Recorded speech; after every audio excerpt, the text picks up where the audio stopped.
Good afternoon, everyone. How's everybody? We're going to get started here. Welcome to Startup on the Blocks. So, DC, if you would come on board so we can get started. Turn your camera and your mic back on. Yes. All right. All righty. We got a couple of guests tonight to kind of keep everybody informed about what's going on in the local area. Hello, DC. How are you? How are you? Fantastic. I appreciate you coming on. But I think you all are core to a lot of things going on here in the community and for entrepreneurs and startups and stuff. So why don't you take a minute and introduce yourself? And sure. Yeah, absolutely. And thank you. Going on. Yeah, absolutely. Thank you for the invite. I appreciate you having us and everything that you've been, Lloyd, doing for the ecosystem in our community. So, but yeah, my name is DC Reeves. I'm the Chief Entrepreneur Officer at The Spring. We've a pretty young piece of this ecosystem, but ultimately the best way to describe it concisely is to say, we're trying to serve as a front door for entrepreneurship here. And that means whether somebody's just looking for how to get started with anything, they just have an idea, all the way to, we've had businesses inquire about, can we put them in touch with someone who can help them with succession planning? And they already have a successful business and have for 30 years. So, we don't serve necessarily a particular, obviously we hear a lot from pre-revenue or very early stage or young companies. But we provide help and connections with people trying to get started. We also have a mentoring program that both Lloyd and I know Pat Rooney's coming on later are a part of that we learned through MIT and are accepting applications for that through Monday the 25th. It's on our website at thespringpensacola.com. And then we also partner with G-Beta, which is a company out of Milwaukee that a nationally ranked accelerator, and they're operating one of those here. So those are our three buckets. But overall, as I said, we're here to get entrepreneurs to the right place and hope to build our economy by building our community and building our entrepreneurs here in Pensacola.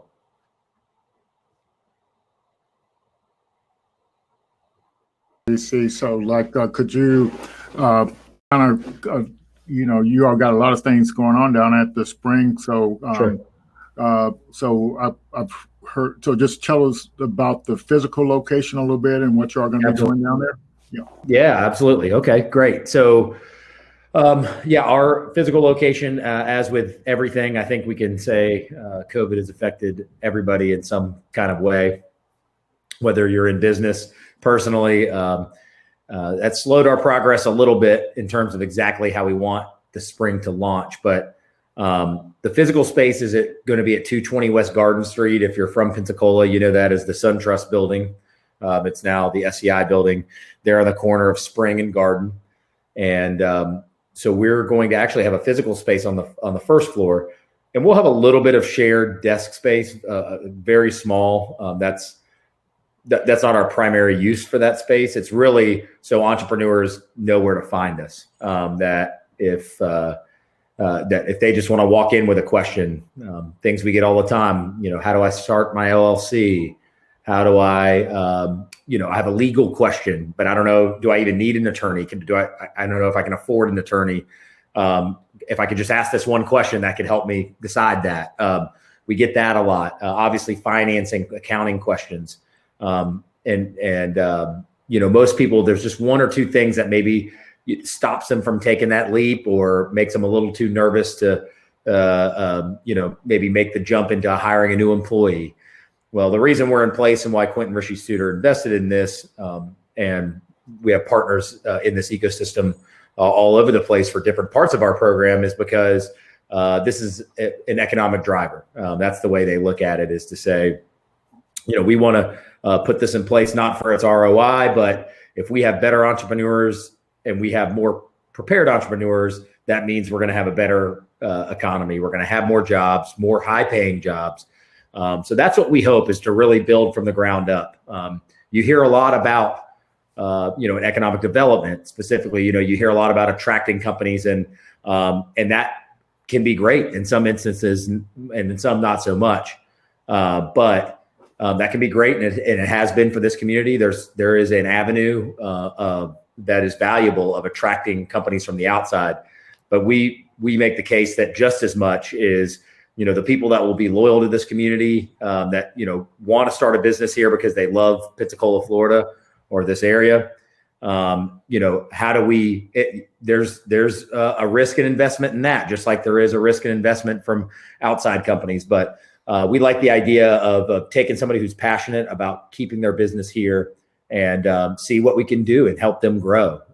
And so the physical space will be on the first floor of that SCI building. So that'll be a place people can come ask questions. We'll have some, conference rooms. We'll have a little bit of a membership program down there. Again, it's a pretty small space, a couple thousand square feet. Okay. That's not, hardly what is, sustains any kind of business model. It's truly so we have that physical front door for people to come access. And then the other two buckets, more specifically, are the MIT Venture Mentoring Service, where we've got an incredible set of mentors, Lloyd and Pat included. And we work with 10 companies right now. We're about to expand to a few more companies, and that's why applications are open.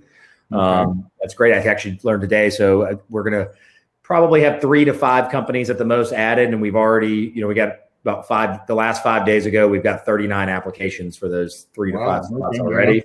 That's quite a bit. Yeah, absolutely. So we're excited about that. Same kind of, we're already at, by ratio, the same about feedback that we had from the 10 companies. We had 80 applications. So it looks like we'll cross 50 or more, which is great. That's a great thing, because you know what? Those people that don't get selected, they go on our list to make sure we reach back out to them when it's open. And they go on lists of other opportunities, whether Florida West is doing something, whether Startups on the Blocks is doing, we disseminate information from SBDC anywhere. So at least we've found and identified these people that want to start and grow their business, and try to offer them as many free resources as we can, even if they aren't picked for mentoring. But a great group mentoring program. You get 3 to 5 of the best mentors you could ever ask for in Pensacola. And then again, the third thing is G Beta. That is focused on real high growth potential companies. So they work with 5 per cohort, 10 per year. And it's a much more intense 7-week program. We're meeting multiple times, and they actually have a full-time director that's moved down here, Jonathan Kretz, and to operate that program. So yeah, we've got a lot of exciting things going on. Again, life gets a little easier for us in all fronts when we're allowed to be back in person. I think we can all say that to some extent with everything that we do, but being able to have those touch points with entrepreneurs is what we're really the most excited about. So the space should be done, what we're hoping, in the March, April area, and hopefully, cross our fingers, not soon after that, our country and our community will be at a place where that becomes a more comfortable interaction. But again, for the most part, we're super excited. We're still pretty young in this, running our way, but we're excited about the impact we've been able to have on some entrepreneurs around here, and how to be helpful in the rest of the ecosystem. Yeah. So what's some of the feedback you've been getting from some of the participants in the mentoring program? Yeah, we actually just pulled them recently. They're between a 4.8 and 4.9 out of 5 in satisfaction of what they get. And you think about as someone who started their own business, and I came from a little bit of a business background, but there were so many things I didn't know. I tell the story all the time, and a lot of this is because of the industry that I'm in, which is brewing beer. There's a couple of regulations around that. They don't just let anybody open up and start manufacturing. But nonetheless, I tell the story that we counted up all the permits we filed for, and there were 17 permits is how many it took to get our place open, from the most basic city business license all the way to a federal brewing permit. But who would have ever thought it would have taken that amount of stuff to make that happen. And who could have been prepared for that? And so that's, the people that I think about are, the people that, man, if I had 3 to 5 mentors, and one had opened a brewery and one was an accountant and one was an attorney, like how much time and energy that would have saved me, and how valuable that would have been. And so the feedback's been awesome so far. As I said, I mean, it's still early. At the end of the day, we want to measure by, are we using this program to create jobs? And look, in 2 years, if my company had 10 employees, I hope that they've been mentoring and we have 30 employees in that company. And maybe it's not all because of just the mentoring program, but I'd be willing to bet you every decision that was made to get you from 10 to 30 was probably run by, when you've got a stable of 3 to 5 smart entrepreneur minds, I'm guessing every key decision you made would have been brought up in that room. That wouldn't have gotten past them. So they would at least have an indirect benefit to growing a company. So it's still too early. We really just got it going in July, not to mention COVID, in terms of, those numbers could be a little misleading on jobs. Not that it's too early to even ask that yet, but, COVID probably could be a little bit more of a hindrance to jobs than a mentorship program could be a benefit to them in a year. But we hope that in 2021 that certainly changes. But just anecdotally, the emails we get from those people, or when we see them out on the street, like they're like, man, one of our companies was looking to just shut their business down. To be honest, wow. I mean, they had some success and they just weren't sure. And this mentorship program alone has kept them going. They haven't sold the business. They've added a couple more jobs and even fought through a scenario of which COVID really hurt them. So, so just, again, it's a small sample size at this point, but we're really excited about the feedback that we're getting and the group of mentors that we have. Okay. So kind of the role startups on the blocks want to play in the ecosystem. So like all the programs you all have, like the mentoring program, we can kind of make people aware of that and to take advantage of that. And the G Beta program, we work with Jonathan to kind of, make sure people apply for that. And so Jonathan was on last week and he said they have an open application right now for the next cohort of the G Beta program. So like anybody in the audience that want to get connected in that's coming up. And I think I'm not sure if I have any links under the stage here, but I can put it in the chat for the MIT. The one coming up next is the MIT. The deadline coming up next is Monday at 5 for the MIT one. So let me. But I think Jason has some open applications for the next cohort. I think that's what maybe I'm wrong. No, you're not. No, he has he's got some open, but his timetable is a little further behind than mine. Okay, gotcha. Okay. Just in terms of which one's coming up next, but right. Okay, gotcha. But then another thing we've actually we've found we have triaged a lot of entrepreneurs to this course that we've partnered with UWF, and they're doing a 7-week course on essentials of entrepreneurship. We did in the fall, and it was very reasonably priced. The same thing. This we're shooting for. We actually have a meeting about it on Tuesday, but we're shooting for mid-March, and we're circling this one kind of more around like building the business plan.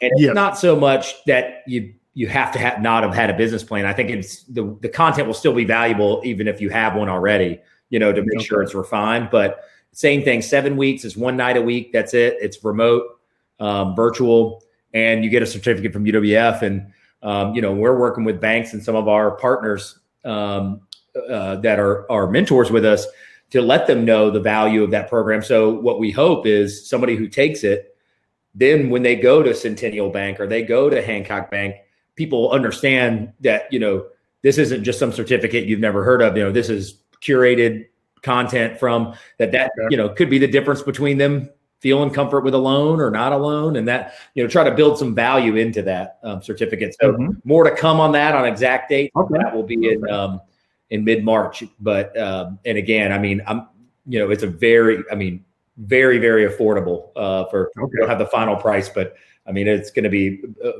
whatever you think it might cost is going to be probably less than that. I mean, it's really a service that UWF Center for Entrepreneurship and the Spring is trying to put on to continue to build our entrepreneur muscle around here. Okay. All righty. Well, I appreciate that. And so, all that update, and I also appreciate you telling a little bit about your entrepreneurship stuff as well, and the challenges they're in. So yeah, that's fantastic. Yeah. Right. And I will put a link in for, the Spring Venture Mentoring Service Program, the one that is coming up on Monday at 5. I'll drop a link in the chat. So anybody that's interested, let us. So yeah, it looks like there's a question, says, what area do you cover? Is it strictly Pensacola? Yeah, so that's a good question. I should have said that. Thank you. So in terms of the triage, what I always say is, look, if somebody calls, we say Escambia and Santa Rosa County. If somebody calls us from Baldwin, or somebody calls us from, if they're 500 feet over the county line, we're not turning them away because they weren't in the county. If they found us, we're certainly going to be as helpful as we can, especially on the kind of just the business help triage part. Gotcha. The Spring VMS, what I would say, the mentoring program, that one, we are a little more hyper focused on Escambia and Santa Rosa because we really are trying to focus that program on building entrepreneurs locally. We're not in a particular sector or industry or life stage of your business, but we do, because remember, our primary goal is to help build the economy around here. It's not that Fort Walton's or Fairhopes isn't important. It's just that's where our hyper focus is. But I will say this, the G-Beta program, if you are, a potential high growth company or anyone that is in that, that's the one where we're willing to, spread that radius out a little bit more. And the reason is twofold. One, certainly we want to impact companies that are the most deserving, that fit into that, a much more, again, rifle focused area. But more than that, that gives us an opportunity to expose some of these potential high growth businesses to Pensacola. And virtual makes it a little harder, but in the long term, we want them spending 7 weeks down here. If your business is in New Orleans, or there's a couple of them that are in now that are from out of town. We like the idea of them getting exposed to that. So that's really valuable to us. It's in terms of so we're a little more flexible when it comes to updating, when it comes to being outside of that Escambia Santa Rosa County zone when it comes to G-Beta. Yes, and so like I went ahead and went to your website there, and I pulled up the asset map so people can kind of see how your triage works a little bit, so can find out about resources in the area there. And we're actually in the midst of updating that right now, and then we'll have it where it's we've actually tweaked it a little bit where it's a little more interactive now, where you can kind of scroll over one and see where that gets you. So. And then we actually have an additional directory. When we started this asset map, we had, when we collected all the data, we had about 90 different things. And obviously that's pretty hard to map, on one 8.5 by 11 sheet of paper, 90 different things. But we have the additional directory that goes with it. So, because there were some very specific things in there that maybe, most entrepreneurs that would walk in maybe doesn't affect them. But we didn't want to leave them, anything that helps anyone is great. So we're kind of in the midst of tweaking that too and updating it and making sure, because that thing, as we know, is a living document. I mean, that's not, you don't just set that thing down and put it away for 10 years. Things change so quickly. That's part of our charge is to, keep that as updated as we can to make sure that we're, so I would say that too. And please take a look if there's anything on there that, as we do a new iteration of that needs to be added, changed, their scope has changed, whatever the case may be. We definitely want to know that information. So thank you for sharing that. And again, I put the survey link in, you'll see it's a SurveyMonkey link, but that's the application for Spring VMS. So if you are interested in that mentor program, It's due by Monday at 5 o'clock. But it's a very short application. It's not it won't take you all day. So. Okay. Well, we appreciate it, DC. Yeah, absolutely. Thanks for having me. And, all righty. And we appreciate all the efforts you all are doing down there at the spring. And so I hope people will go ahead and connect to what you all are doing down there so they can take advantage of all the stuff that's going on. Absolutely. All right. Thank you, Lloyd. Thank you for what you do. I mean, you've been doing this and contributing to this ecosystem for a long, long time. And so, we are where we are right now, certainly for your efforts, and you continue to do that and helping our program. So I can't thank you enough. Thank you so much for and for being such a big part of this ecosystem. Thank you. Yeah, that's the beauty of the ecosystem. It's just it just grows, and there will be a lot of resources in there. Yeah. So all right, well we'll keep in touch in the future. All right. Well, thank you. All right. Bye bye.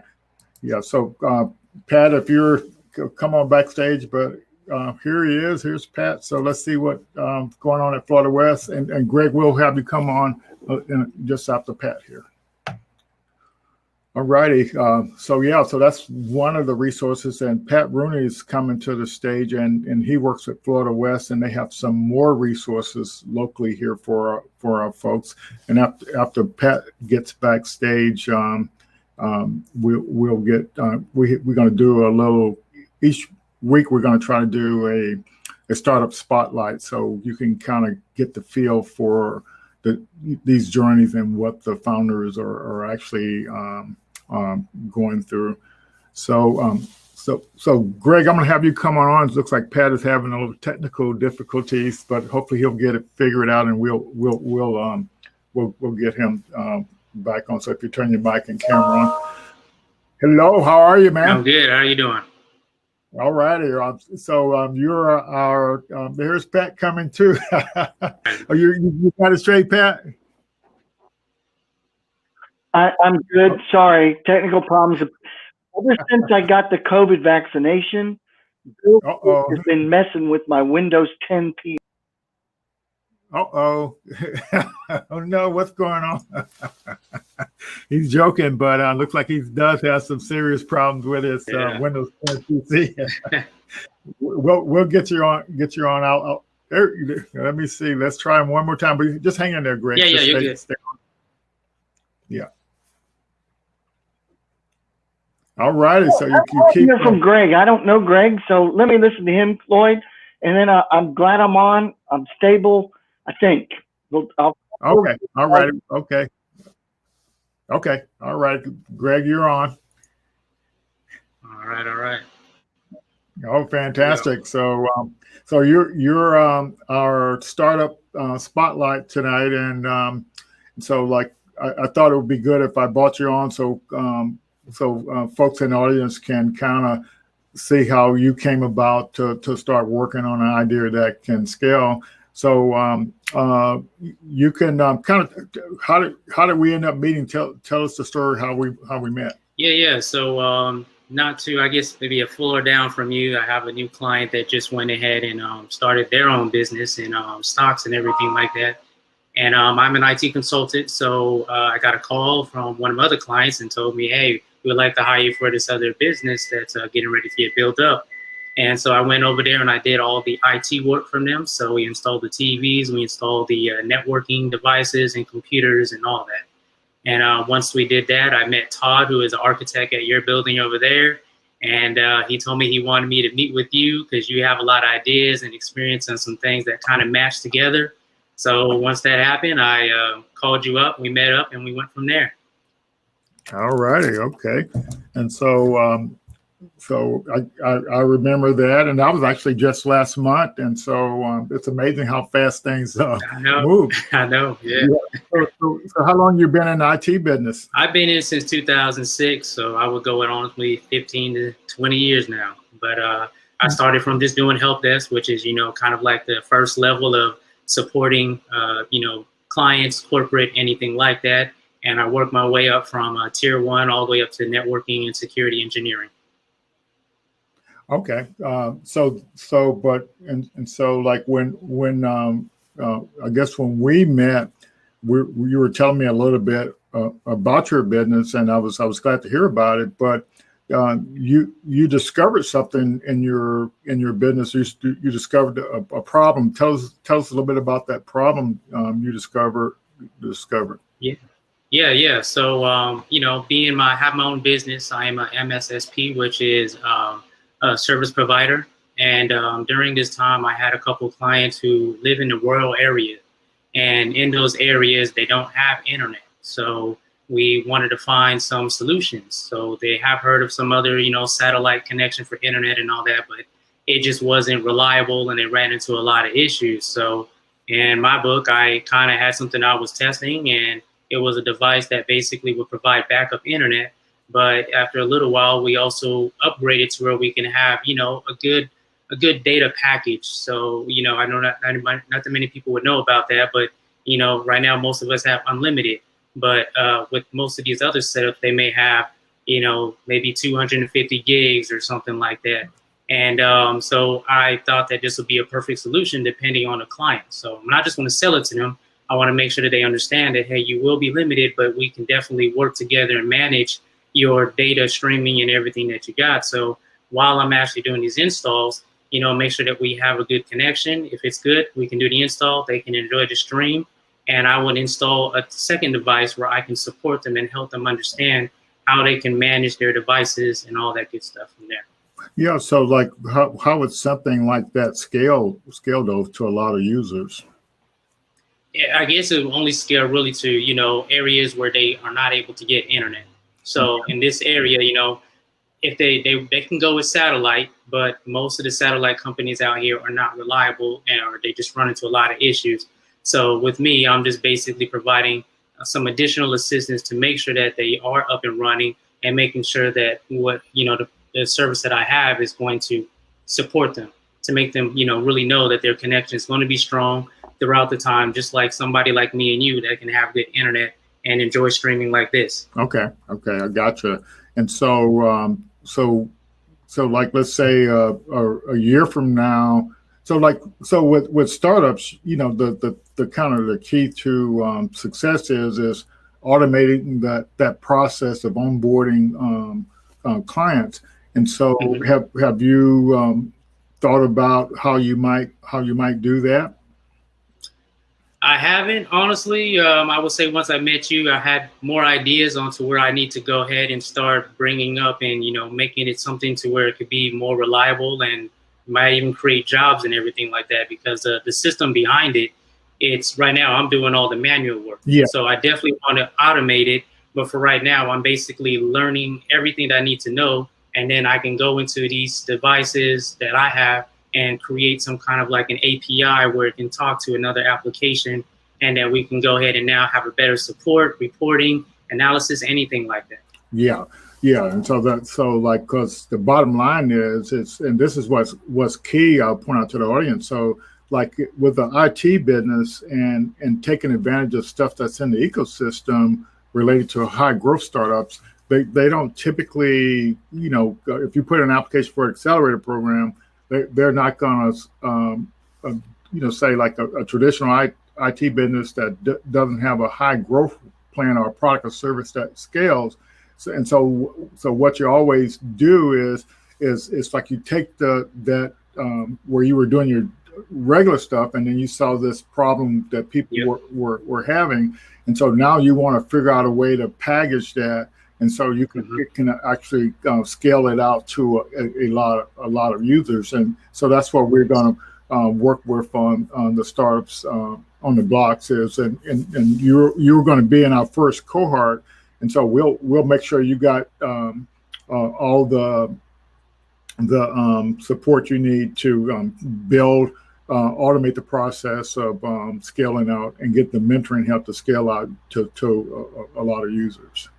Yeah, that'll be great. Yeah. Right now I only have 3, but I just got a couple more calls today. They want to know more about it, and I'll go over there. And once I do the install, I'm just going to be monitoring, and then I'll get you in so that we can definitely work together and expand this and make this something better than what maybe some other companies have out there. Okay, fantastic. So yes. So that's really fantastic. So I kind of wanted people to kind of each week we'll be interviewing founders like you and that are kind of, even though you've been in your IT business a while, this idea of working on a product and service that can scale out to a lot of users is a different unique thing. So yeah, make sure you paste your contact information in the chat so people know how to get a hold to you if they need some service. And so yeah, I'm excited to have. And so I think the key thing about our program is that we're having a diverse set of founders with all kind of technical. Some got a technical background, some don't, and like we can actually help each other out, and help our businesses grow. So does Yes. anybody have any questions for Greg? So we can kind of see before we move on here. I don't see any. Nope. Okay. Well, we appreciate it, Greg, and we'll be in touch. You take care. Thanks for joining. All right. Oh, Thank you. All right, Mr. Rooney. Pat, if you come on back. Amazing. It worked. Okay, fantastic. You're that's glad you could join us and kind of give us an idea. You want to talk about one program, but I think I want to get you to revisit some of the stuff that some of you going on at the CoLab and some you're going to talk about some of the regional stuff and for those of you who don't know, Pat is one of our mentors, and he's a CPA, and he's got that been working with a lot of startups in the past, and so and just to give Pat a good introduction too, I think it was way back, I don't know, 2000, I don't even know what year it was, 13, 14 or something. I don't know where I even met Pat at, but anyway, he told me about this business model canvas thing. And I said, well, what the hell is that? So I went and downloaded that app on my iPad, and I said, well, I still don't know what it's all about, and I didn't connect with it. So, and the story goes after, spent a couple $100,000 on my mobile back-end thing, a couple $100,000, and then found out I didn't follow the methods in that business model canvas, and now we follow lean model canvas. I won't make what I tell people. I won't make that mistake again. Yeah. All righty. So go ahead, Pat, and tell us what's going on in your world. Tell us a little. Introduce yourself again. Sure. My name is Patrick Rooney. If you all are familiar with or digging around in the Hop-In app that we're in tonight, I do have my LinkedIn profile up there for you guys if you'd like to connect with me or see where I've been and what I've done. I've pretty much got a resume online, although all of the different clients and the industries that I've been engaged with in my career there are really too many of them to list, but I try to use that experience. I am the Director of Entrepreneurial Development at CoLab, Pensacola. CoLab has been around since about 2008, began as a partnership with the Pensacola Chamber of Commerce and Pensacola Junior College. Go forward, over 10 plus years to now, and we rebranded the name to CoLab. It started out as the Gulf Coast Center for Innovation and Entrepreneurship. It's grown from 7,500 square feet of office space and conference rooms to now over 22,000 square feet. We're on the 3 floors. The first 3 floors in the Pensacola State College downtown campus, which is what, Lloyd, is that 2 blocks or 3 blocks south of your offices at Belmont DeVillers. So we're at the corner of Garden and DeVillers, just across the street from Everman's Food Co-op. So we welcome people. When we reopened, Hurricane Sally took the roof off, destroyed the building. We're under reconstruction. I've heard an estimated reopening date of March 1st. I haven't yet confirmed all of those details, but when we get reopened, we hope to see folks coming by and learning more about us. We provide a program that has a curriculum of lunch and learns. It has something called the Nitty Gritty series, where we bring in service professionals, lawyers and attorneys, human resources people, technology, marketing people, to present interesting and informative information to our clients and tenants in the building. When we last were all together in September before the hurricane, we had 16 companies with a total of 49 employees and over 200 contractors who were not on payroll working for them. Their cumulative revenue to date, I think for the 9 months, was approximately $3.2 million, and 78% of that revenue came from a customer out of Pensacola, which is one of the primary requirements. Is you must have a business that either already has 51% or more of your sales outside of the area, or you have a business plan, or you're willing to work with us on developing a business plan to grow your sales outside of the local area. A lot of good content from DC, and great to hear from a real live entrepreneur. You're in good hands with Lloyd. He knows his chops. So CoLab is really a place for people to come. We do offer office space, a lot of private office space, more than a co-working facility. And we have small offices for one person or two, up to about 1,000 square feet worth of office space, along with a couple of conference rooms that are available to be scheduled. No extra fee. They're in the lease. It is a limited program of only up to 25 employees. You can only be in the building 5 years at a maximum. Years 1 and 2 are below average lease rates in downtown, with an increased price every year. Third year is about market. The fourth and fifth years really advance the price above the market. And you might say, well, why? Why do you do that? And the answer is, we're not here to be a permanent residence for businesses. We're really interested in firms that want to grow fast, that want to get help, want to get plugged into resources and talent and professional assistance, so that they can move out of the building and hopefully go build or buy their own space and hire more people. So that's kind of the CoLab story. Let me go back over here and look. Are there any questions coming over here on the side? I don't see any. Yeah, Pat, you were going to tell us about the Northwest Florida initiatives as well, right? Yeah, I just wanted to stop because I hit CoLab and see if anybody had any questions for me on just CoLab, and then I'll talk about the other stuff. Okay. Well, one thing I wanted to ask about the CoLab thing, and so I remember hearing one time that you all may have a service where you can have like a virtual office or something at the CoLab, or somebody's out of town or something. We do have virtual office space, and we actually have one virtual client at this point, and we have one or two that I would say they were in the pipeline in the sales funnel back in the early fall, but with the hurricane, we haven't really been structured around that. We've been doing other things, getting prepared to reopen. But yes, virtual office space is available. We provide similar level of services, but with limited conference room time during the month. But you do have the content, and probably I missed the biggest selling feature of CoLab, and that's the monthly Taco Thursday, where all of the companies and their employees come to a large gathering. We share tacos, and we always have only three items on the agenda, which is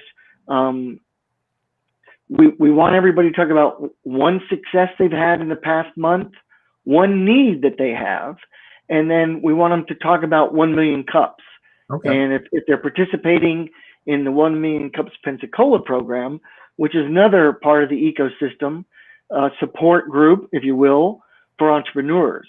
Also an opportunity for your folks, as you know, Lloyd, we've talked, as they're going through startups on the blocks, if they'd like more practice doing presentations to helpful audiences, hopefully, then they can take advantage of 1 Million Cups Pensacola and the other over 100 cities, which you can do virtually now. So you can actually practice your presentation multiple times over a month. So we make you aware of the 1 Million Cups program. Visit us on the web. That's cool.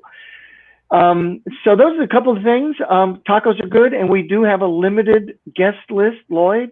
Please keep that in your mind. Bob Foster has regularly sent folks to us out of the Veteran Entrepreneur Program, and his other networking that he does extensively. So we always have room for a handful of folks or so to come over and visit and see what's what and just meet people. And finally, I'll wrap up. For those of you, there's one more question. There's one more. Yeah. So, like, I guess any plans for offering additional plans for office space? There may be a demand for remote workers. So the remote worker thing, I think that may be related to the virtual the thing. So what are the requirements to kind of get into virtuals? Do the virtual thing? So the virtual thing is more about you're not in our building in a desk much. Yeah. Okay. So but when you say a remote worker, you know, there are requirements, and not to get too technical, but we have a lease agreement with Pensacola State College, and we sublease space. There are a lot of terms and conditions in the lease agreement. Okay. And some of them are state statutes controlling college incubators. So not to belabor it, but for example, if you were just a remote worker and not an entrepreneur growing your own company, then we would not be for you. Right. Okay, we've had coworkers, but that's more or less smaller businesses who want really low rent. Yes. And they don't mind because they're developers with headphones and their heads down coding. And we've had several of those over the years. But in truth, the way the pricing is arranged, you know, you can have just as good of a deal with a door on your office. You know, but we have limited space. Now, we're going to have some open space, quite a bit, at least. You know, 40 or 50% of the space is going to be open when we reopen. Okay. So we're looking for people who are interested in learning more, and I appreciate the opportunity to. One of your sponsors, Startups on the Blocks, is Inclusion. Yeah. Our mutual friend and associate, Jabril Sullivan. Jabril is a graduate of CoLab. I'm sitting in his old office when I'm in the building. Okay, gotcha. Okay. Yeah, he's a great guy. I've known him for a really, really long time. So just good. You can't take a good enough story on how wonderfully successful Jabril has been. Okay. Finally, want me to talk a little bit about Northwest Florida Forward? Okay. So there's a regional collaboration of a variety of organizations, of which Florida West Economic Development Alliance is a part of, along with most of the other economic development organizations in the Panhandle. The thought being, our population density is pretty low. I always tell people there's a heck of a lot more pine trees, soybean plants, and cotton and peanuts, you know, than there are humans in the Panhandle. So in order for us to present an attractive marketing story, if you will, to attract other industry, as DC alluded to, you know, one of the older economic development tactics is industrial recruitment. Okay. One of the newer ones is growing entrepreneurship. Okay. So we have a little bit of all of that going on. Well, this organization, Northwest Florida Forward, pulls together a focus group on infrastructure, including broadband, business vitality. It talks about talent and education, entrepreneurship and innovation, and also quality of place. So there are some really interesting pieces to what they do that I think, you know, I and Emmanuel Hernandez are co-chairs of the Entrepreneurship and Innovation Council. And so the organization has been around for years.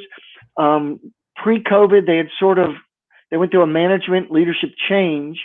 So there was a gap, and they've just recently said, let's get this going again. The co-chairs met of the 5 councils last Tuesday. Okay. And so there'll be more news coming, but we do want people who want to stay plugged in to the larger regional activities to support entrepreneurs and innovative companies to please consider that. And we'll share more information out there, Lloyd, with your help and through our other social media and website resources. Thank you, Lloyd. Fantastic. We appreciate it. Thanks a million, Pat. We'll be chatting. All right. We'll see you later. Want me to sign off then over here on this? Yeah. Yes, you can sign off. All righty. Okay. I'm gonna we appreciate all our guests for coming on tonight. I'm gonna share a little short video here to kind of help you understand this whole economic development thing as it relates to it, inclusion, dealing with Black and Brown founders. So this is a short video. So listen in and share it as well.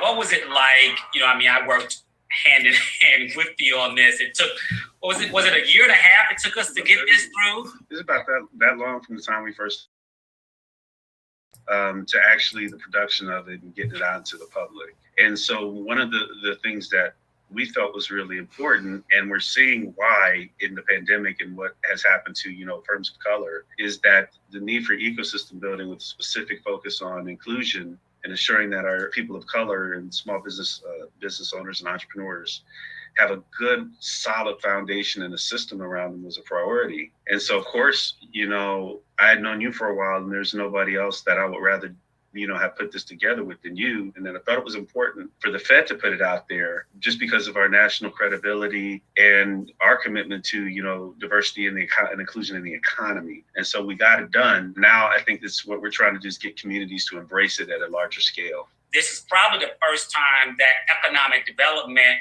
and ecosystem building was framed from a high growth perspective versus the traditional definition of small business. What people have to understand is that entrepreneurship ecosystem can be big or narrow and focused. And that from an innovation and productive entrepreneurship side, you're really talking about how do you organize an ecosystem, the network of relationships, resources, policies to accelerate growth in entrepreneurship, startups, and scale-ups. Historically speaking, African Americans have either been looked at as a productive asset, like a person in the labor market, or just left out altogether. Our question should be, how do we develop, these strong, robust entrepreneurship ecosystems so that African Americans and other people of color can participate in the growth of the economy, not just as a productive resource in terms of being in the labor market, but actually the people that are producing innovation and economic growth while producing job opportunities. For this nation's economy to grow, we got to be on that innovation, that technology, that productive side of entrepreneurship, because that's where growth comes from, and that's where racial wealth equity comes from too. So we're just trying to do two things at the same time because we can walk and chew gum. The thing that I hear most talked about out of the guide is the pyramid. I had come down to visit you at Morehouse campus so we could start mapping out the guide. And you're like, let's think about it this way. And you go to the whiteboard that you had in OHUB and you start drawing the pyramid. Why don't you walk them through that? Take them through that Morehouse whiteboard aha moment with that pyramid. What I realized in this work is that if you are proximate to the innovation economy, a lot of times you can stumble into it.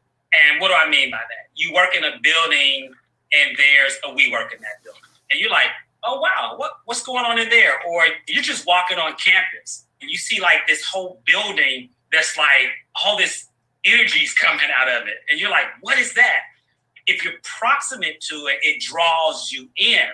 And then you think about people in this nation that whether it is geographical barriers or networking barriers related to gender and race and the intersectionality there, or the exposure deficit, people cannot aspire to what they're not exposed to. And so what I realized was that while most people are entering the startup ecosystem or the high-tech ecosystem at the innovation level, you have a populace of people that aren't.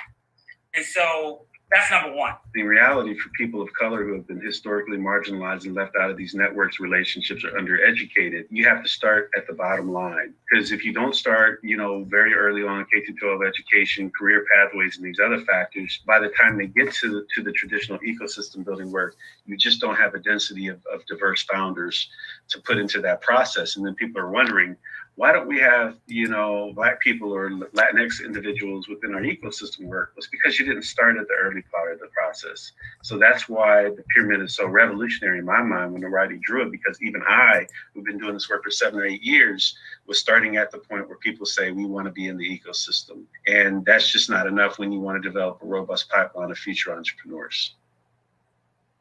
So at the foundation of the pyramid is what we call early exposure and socialization. There were just so many people, maybe even people who are watching now, where you've seen a pitch competition and you heard about a startup lab or a tech hub, but you really haven't been exposed and socialized to how it leads to job creation and can lead to actual wealth. And so we believe this is where you introduce archetypes showing Black entrepreneurs and Black innovators and Black investors and Black technologists. The framework can be leveraged and used across cultural affinities. So like at Opportunity Hub, we have a newsletter and a webinar, and we do a lot of events called OHub Next, where we're always introducing these archetypes to our community. And that's really the foundation where we believe we've got to get the word out about this space as early as possible and as much as possible and as frequent as possible. So that's the base of the foundation of the pyramid. Now, after people get excited about this ecosystem, it's like, oh, I'm ready to go. I want to go to work, or I want to start a company, or I want to be an investor. It's like, wait a minute, you've got to have certain skills. So after early exposure and socialization is where the skills development and the education comes in. We see a lot of activity here from a workforce development perspective or reskilling perspective around the launch of coding boot camps, software development boot camps, where you're immersed and you come out on the other side employable in the future of work and fourth industrial revolution. It's about developing those engineers, developing those entrepreneurs, developing those salespeople and those leaders and those business professionals, and then helping them to find work, which is the next level of the pyramid. Most people that work for startups, most people that work for venture funds or private equity funds, eventually catch that entrepreneurial spirit, or you see a problem in your industry or in that supply chain. Once you are exposed to that startup mindset, you then want to go solve that problem. And then you get into the innovation economy. With the rise of innovation districts across America, and these innovation districts, which are really a new form or revised or evolved form of commercial development. And what we're noticing with those innovation districts is they're really escalating and accelerating regentrification. And so I signaled out, Dale, in the report you and I did this summer with the Brookings Institution, whereby we signal the concept of equity districts, where if you place inclusive tech, startup, and venture ecosystem building programs and spaces attached to capital in those innovation districts, then you wouldn't be regentrifying an area, but you would be bringing folks in that area along as well. And so the innovation component has to evolve where it is inclusive at that stage of equity and parity versus just simple representation. You got to create density, and these spaces allow you to create that density. Now we move from the innovation component to the entrepreneurship. And now you get into the high growth company building phase where you actually learn how to build a company. So you go from that into an accelerator program, whether it's like the Techstars, or in your local community, you may have a private corporation that's funding an accelerator. And these accelerators provide small amounts of capital, but access to networks. And then from there, you move into the capital formation part of this as well. And this is interesting. This is where you get your seed funding or your pre-seed funding up to your Series A funding. And that also brings access to new networks, mentors, and relationships, which ultimately should result in greater economic output because of now having these undertapped and underrepresented entrepreneurs in these new networks. And for context, this is what we're going to see with the culmination of our Rise of the Rest equity tour with the $2 million pitch competition. We believe that if a person, in this context, a Black person, participates at all levels of that ecosystem, that is the most comprehensive way of closing the racial wealth gap in an individual's life, a family's life, and then a community life. We built this from a foundational perspective. If you flip it on top of its head, and I know all of the venture capitalists are going to love this, what we just did was created a funnel, a top-down funnel that is down-selected from a lot of talent, a lot of companies, down to the ones that you may actually want to invest in. Now, I like to flip it around the other way because the density pyramid allows people to benefit at all levels versus only benefiting at the top. The top of the pyramid, where there's capital formation, is what attracts people. And that's why I'm so excited about this Rise of the Rest pitch competition and the aggregation of the 100 plus venture capital funds there that represent billions, maybe even tens of billions of active capital to put out, on these what we call startup streets per se, is you got to have a carrot to attract people. Now, I'll close with this example. There's some people in the Black community that want to aspire to be a professional athlete. And some of the tech leaders in this country are worth in wealth, are worth more than all the current NBA and NFL players combined. Let's plaster this nation with the winners of this competition this week. I want our community to celebrate and see these archetypes of Black excellence at the highest level and see what is possible. High quality ecosystems are ensuring that individuals of all different races and ethnicities have an opportunity to be economically productive, drive growth, drive wealth creation through entrepreneurship.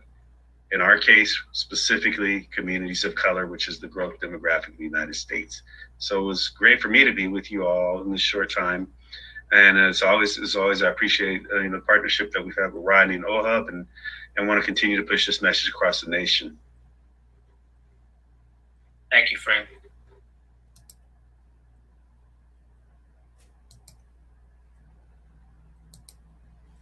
All righty, I enjoyed that video, and that video was recorded last month during the $2 million pitch competition. So that's $2 million is a mighty big carrot out there for startups. And so with Startup on the Blocks, we want to grow you all and the startups to kind of be ready to compete for some of that $2+ billion in funding that's been set aside for Black and brown founders. Yes, and so as we come to a close, if you got any questions, feel free to go ahead and post them. And while you're doing that, I'll tell a little story. I was talking to Vercel this week here at the KuKua Institute and Startup on the Blocks. He's our entrepreneurship coordinator, and he was telling me he had told his cousins about all this money set aside out there, like the $200 million that we learned about last week that Western Mutual had set aside, and some other companies had set aside. So once Vercel told him about it, he actually called Western Mutual and some of these other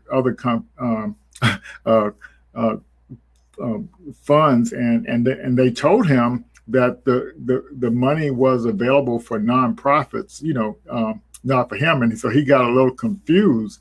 And so just like that $2 million pitch competition, the money goes to those organizations that are working with startups to kind of help them grow and build their scale their business out. And so but the bottom line is that the money is set out in these ecosystems. And then by you learning the best practices for building a startup, then that's how you get access to some of that